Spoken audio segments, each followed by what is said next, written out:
Bienvenue dans ce voyage fascinant à l'intérieur du cerveau humain.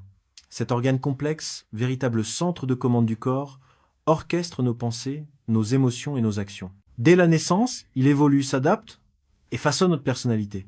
Dans cette vidéo, nous allons explorer sa structure, ses principales fonctions et les mystères qui l'entourent. Préparez-vous à découvrir comment le cerveau, composé de milliards de neurones, coordonne chaque aspect de notre vie quotidienne. Nous commencerons par une vue d'ensemble de ces différentes parties, puis nous plongerons dans le détail de ses fonctions essentielles. Suivez-nous pour comprendre ce qui fait du cerveau l'un des organes les plus extraordinaires du corps humain. Le cerveau humain est divisé en plusieurs parties distinctes, chacune ayant un rôle spécifique.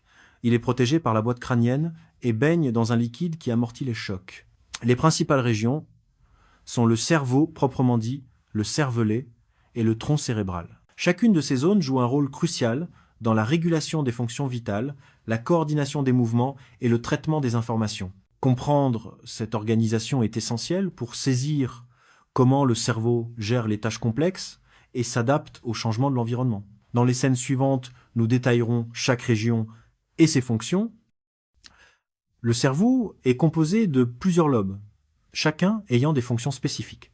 Le lobe frontal, situé à l'avant, est responsable de la planification, du raisonnement et du contrôle des mouvements volontaires. Le lobe pariétal gère la perception sensorielle et l'intégration des informations. Le lobe temporal, sur les côtés, est impliqué dans l'audition et la mémoire, tandis que le lobe occipital, à l'arrière, traite les informations visuelles. Cette organisation permet au cerveau de traiter simultanément de multiples types de données et de coordonner des réponses adaptées à chaque situation. Le cortex cérébral est la couche externe du cerveau, souvent appelée matière grise. Il est le siège des fonctions supérieures telles que la pensée, le langage et la conscience. Sa surface plissée augmente la surface disponible pour les neurones, permettant une capacité de traitement exceptionnelle.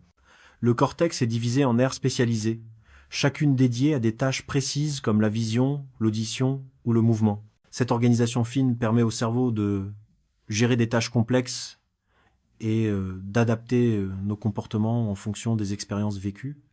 Les neurones sont les cellules de base du cerveau.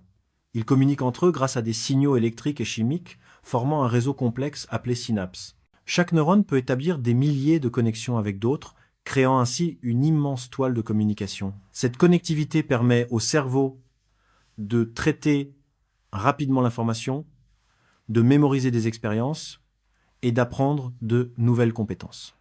Les neurones sont essentiels à toutes les fonctions cérébrales, du mouvement à la pensée abstraite. La synapse est la zone de contact entre deux neurones. C'est ici que les signaux électriques sont convertis en signaux chimiques, puis de nouveau en signaux électriques pour être transmis aux neurones suivants. Ce mécanisme permet une communication rapide et précise dans tout le cerveau. Les neurotransmetteurs, substances chimiques libérées à la synapse, jouent un rôle clé dans la modulation de l'activité neuronale. Les dysfonctionnements synaptiques sont à l'origine de nombreuses maladies neurologiques. Le cervelet, situé à l'arrière du cerveau, est responsable de la coordination des mouvements et de l'équilibre. Il reçoit des informations des muscles, des articulations et des organes sensoriels pour ajuster en permanence la posture et la précision des gestes. Sans le cervelet, nos mouvements seraient maladroits et désordonnés. Il joue également un rôle dans certains processus cognitifs, comme l'apprentissage moteur et la planification des séquences d'action.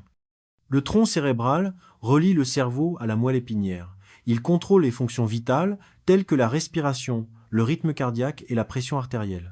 C'est également le point de passage des informations sensorielles et motrices entre le cerveau et le reste du corps. Toute lésion du tronc cérébral peut avoir des conséquences graves, voire fatales. Sa structure compacte et ses multiples noyaux en font un centre de régulation essentiel à la survie. La moelle épinière prolonge le tronc cérébral et parcourt la colonne vertébrale. Elle transmet les signaux nerveux entre le cerveau et le reste du corps, permettant ainsi le mouvement volontaire et la perception sensorielle. Elle joue également un rôle dans les réflexes, ses réponses rapides et automatiques à certains stimuli. La protection de la moelle épinière est essentielle, car toute lésion peut entraîner une paralysie ou une perte de sensation. Les méninges sont des membranes qui enveloppent le cerveau et la moelle épinière. Elles assurent une protection supplémentaire contre les chocs et les infections. Composées de 3 couches, la dure mère, l'arachnoïde et la pimère, elles jouent un rôle crucial dans le maintien de l'environnement du système nerveux central. Les inflammations des méninges, appelées méningites, peuvent être très graves et nécessitent une prise en charge médicale rapide. Le liquide céphalorachidien entoure le cerveau et la moelle épinière, assurant une protection contre les chocs et aidant à évacuer les déchets métaboliques. Il circule dans les ventricules cérébraux et l'espace sous-arachnoïdien. Ce liquide joue également un rôle dans la régulation de la pression intracrânienne et le transport des nutriments. Un déséquilibre dans sa production ou son absorption peut entraîner des pathologies comme l'hydrocéphalie.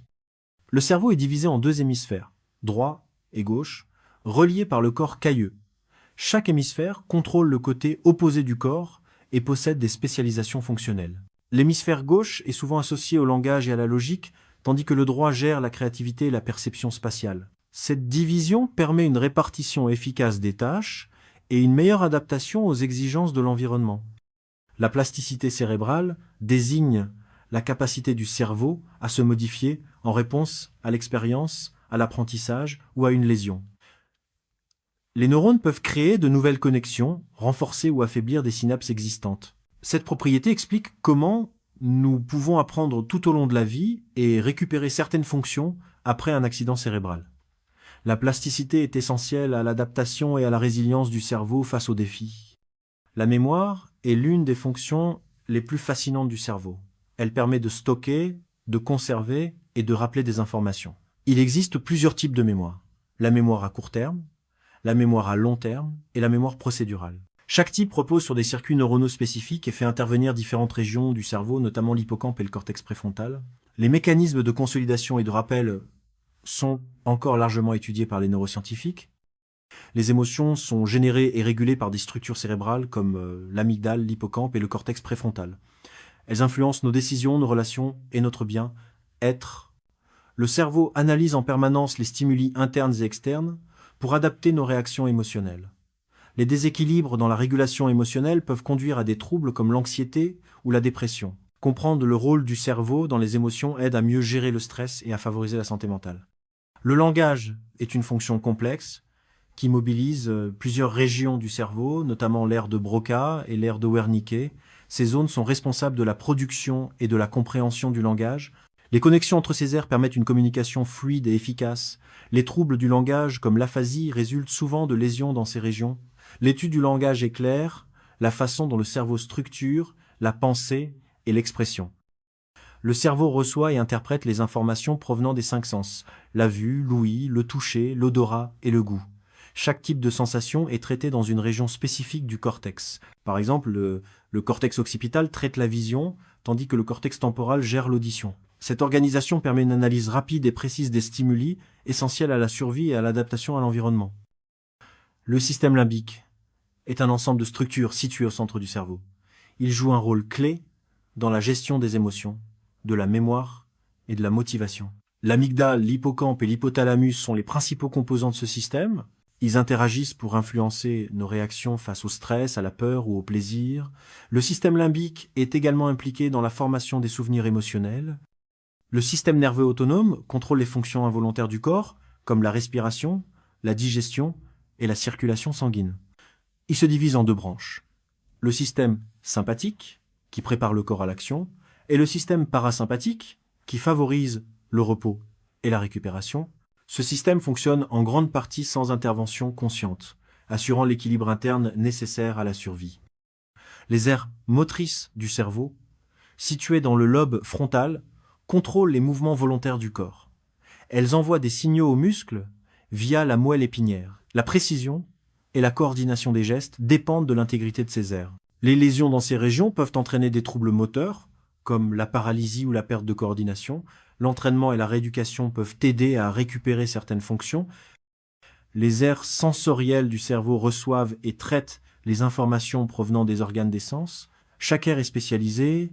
Le cortex visuel pour la vue, le cortex auditif pour l'ouïe, le cortex somatosensoriel pour le toucher. Cette spécialisation permet une analyse fine et rapide des stimuli, essentiels à la perception du monde qui nous entoure.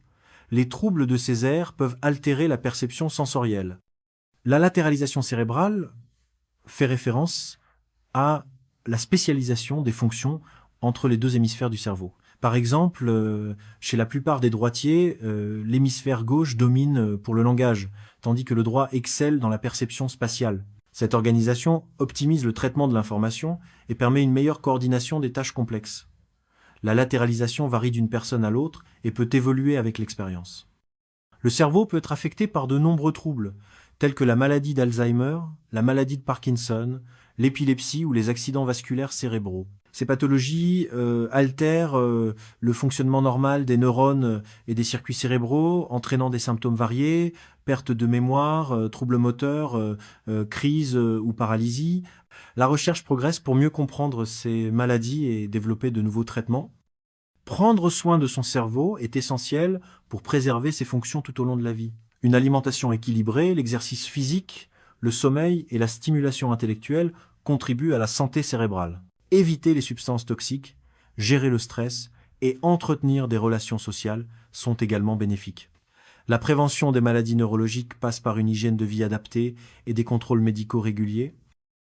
L'apprentissage modifie la structure et le fonctionnement du cerveau.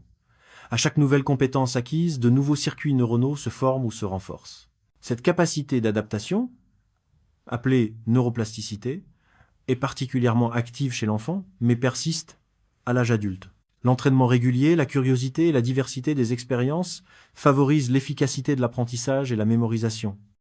La créativité résulte de l'interaction entre différentes régions du cerveau. Elle implique la génération d'idées nouvelles, la résolution de problèmes et l'expression artistique.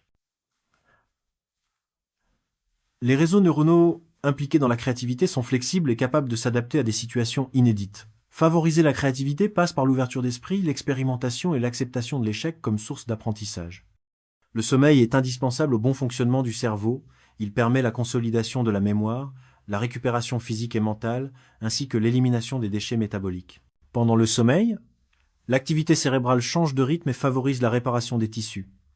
Un manque de sommeil chronique peut entraîner des troubles cognitifs, émotionnels et de santé générale. Avec l'âge, le cerveau subit des changements structurels et fonctionnels. Certaines capacités, comme la mémoire ou la rapidité de traitement, peuvent diminuer, mais d'autres, comme la sagesse ou la capacité d'adaptation, restent stables ou s'améliorent. L'entretien du cerveau, par des activités stimulantes, et une bonne hygiène de vie, permet de ralentir le vieillissement cérébral et de préserver l'autonomie. Les neurosciences progressent rapidement grâce aux nouvelles technologies d'imagerie et à la recherche fondamentale. Elles permettent de mieux comprendre le fonctionnement du cerveau, de diagnostiquer plus tôt les maladies et de développer des traitements innovants. Les découvertes récentes ouvrent la voie à la médecine personnalisée et à la réhabilitation des fonctions perdues après une lésion cérébrale. Le cerveau humain reste un organe mystérieux et fascinant. Grâce au progrès de la science, nous comprenons de mieux en mieux ces mécanismes, mais de nombreuses questions subsistent. Prendre soin de son cerveau, stimuler sa curiosité et adopter une hygiène de vie saine sont les clés pour préserver ses capacités. L'avenir des neurosciences promet des avancées majeures pour la santé et le bien-être de chacun.